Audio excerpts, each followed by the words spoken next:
Hi, my name is Nikhil Goyal. I am the author of the book Schools on Trial: How Freedom and Creativity Can Fix Our Educational Malpractice, and I'm also a journalist. I've been writing about schools and education for the past couple of years. I went to Syosset High School on Long Island, a fairly wealthy, affluent community, and I became very bored and frustrated with my educational experiences. I noticed my classes were incredibly monotonous. I wasn't learning anything that was particularly relevant to real life. I felt my teachers did not really care very much about my own interests and passions. And I believed that the school was completely divorced from the real world and the community at large. And at the same time, I noticed my classmates had experienced extremely dangerously high levels of mental health issues. They were depressed, anxious, hooked on prescription drugs. They were not very happy and healthy human beings. And all these different issues that I was noticing in my experience at school inspired me to do research on the American education system. I realized that the system that we have today, especially in wealthy high schools, is very much so fixated on test scores and grades. For my classmates, they were obsessed with getting A's in their classes, primarily because those really high grades would get them into a top or prestigious college or university. And that was the primary motive for them during high school. And so during this time, I really heeded to the words of Mark Twain. I've never let my schooling interfere with my education. And as I started to do more research on schooling, I looked at the history of American education, the problems with the current conventional education system, the teaching profession, curriculum, how children learn best, and most importantly, I looked at where is education actually working the best today? Where are these successful models of schools? And in my book, Schools on Trial, I've charted out the problems, systemic problems with the current conventional school system, as well as a blueprint for how we can transform and revolutionize the system that we have today. If you look at most schools today, they are arguably some of the most oppressive, anti-democratic institutions of modern times. They are robbing children of their freedom to learn, their curiosity, their creativity, and their intrinsic motivation. They are, in my opinion, completely designed antithetically to how human beings learn best, which is through play, exploration, self-directed learning, and discovery. And the system as we know it has experienced and caused students to have extremely low levels of engagement. They've been incredibly bored in school. Their unhappiness levels are also very low. The system today is just not working in the best interests of children. So you look at the problems of the system, the unhappiness of children, the lack of engagement, the fact that you have a system that is very eerily similar to the prison system in that kids are imprisoned in school. They are forced to be there by law. They have very little choice or autonomy over the decisions they make in a school building. They're cut off from the real world. They have to ask permission to use the bathroom, for example.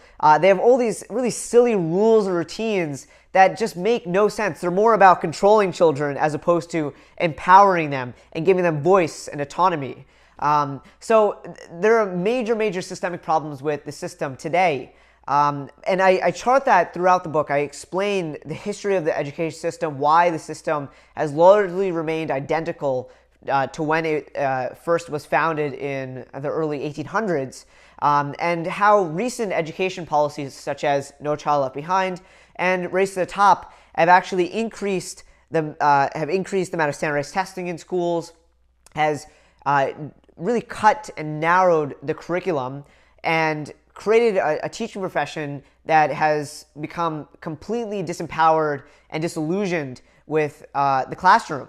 And so I look at those issues, and I also a lot of education writers also they talk about the problems, but they really don't talk as much about the solutions. And what I did most importantly is I went to the kids, I went to the schools, I went to the classrooms and the teachers and the parents, and I spoke to them directly. I wanted to understand their perspectives and empower and shine light on their voices and opinions. Because a lot of education journalists, they just speak to a principal or superintendent, and they don't really get into the nitty gritty of what schools are like. They don't really spend an extended period of time in classrooms. And so I went all around the country I went to Chicago, Philadelphia, New York, Boston, San Francisco, and I visited radical alternative schools. Some of them are called democratic free schools.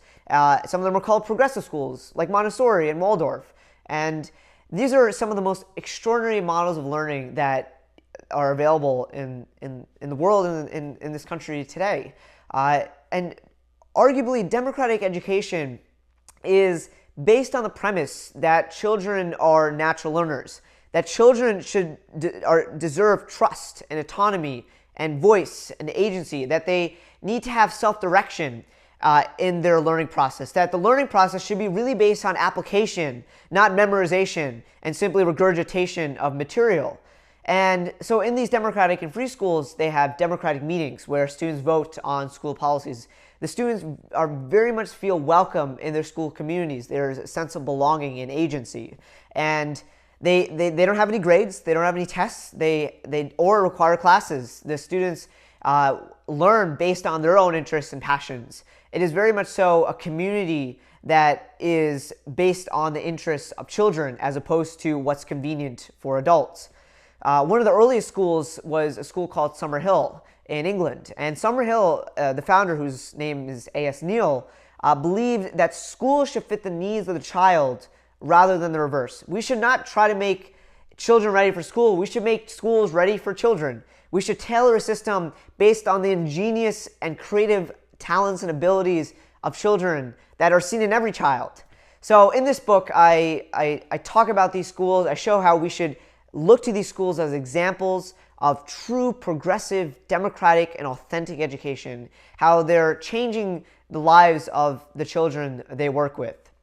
And lastly, I think the ideal solution and the ideal way we can look at schools, and where I think is the most radical, revolutionary way to transform our system today, is treat schools as a part of a community. Let children live and learn in the real world at large. I mean, they shouldn't be spending most of their time in a school building. They shouldn't be divorced from the real world. They should be spending time in internships and apprenticeships and volunteer opportunities, using experiential learning to the fullest extent. So instead of spending all their time in a school building, they're in the library, they're in a makerspace, they're in an athletic center, they're at a bakery, they're working alongside adults. And I fully subscribe to what the educator John Holt said, that the most proper place for children to be in is in the mainstream of adult life, working alongside adults and learning from them, the mentorship and the experience and the side-by-side observation. And so I think there's a lot of great things happening in education today. I wanted to give voice to those issues. I wanted to show people that another world is possible, another education system is possible if we have the political will, the interests, and the motivation to transform a system that is incredibly oppressive and not working for children to a system that is democratic, experiential, equitable, and most importantly, is based and rooted in the interests and the needs of children.